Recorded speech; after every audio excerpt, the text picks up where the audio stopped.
আজকে রান্না করব আমি নেহারি। তো কিভাবে রান্না করব সেটাই আপনাদের সাথে শেয়ার করব। তো চলুন দেখে আসি কিভাবে রান্না করি। এখানে আমি নলি নিয়েছি গরুর। তো এখানে বড় একটা নিয়ে দিয়েছি আর কিছুটা ছোট ছোট নিয়ে নিয়েছি।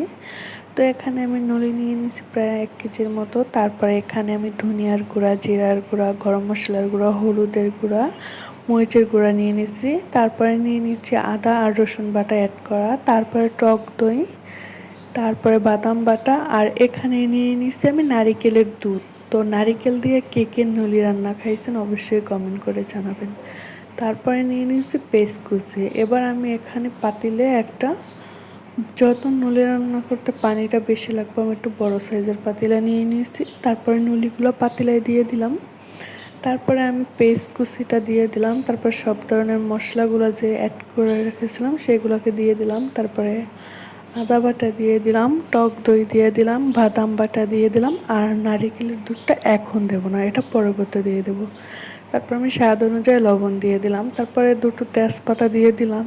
তারপরে 3টে এলাচি এবং 3টা লং দিয়ে দিলাম। তারপরে কিছুটা দারচিনি দিয়ে দিলাম।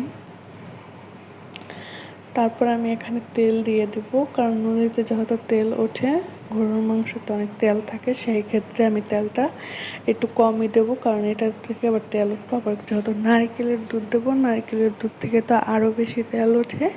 এবার আমি সবগুলো মশলাকে হাত দিয়ে ভালো করে একদম মেখে নিলাম। তারপর এটাকে আমি 1 ঘন্টা রেস্টে দেবো। 1 ঘন্টা পরে আমি আবার চলে আসলাম। তো চলে আসার পরে আমি এটাকে চুলায় বসিয়ে দিলাম। চুলায় বসিয়ে গ্যাসটাকে অন করে দিলাম। এটাকে এখন আমি একটু কষিয়ে নেব।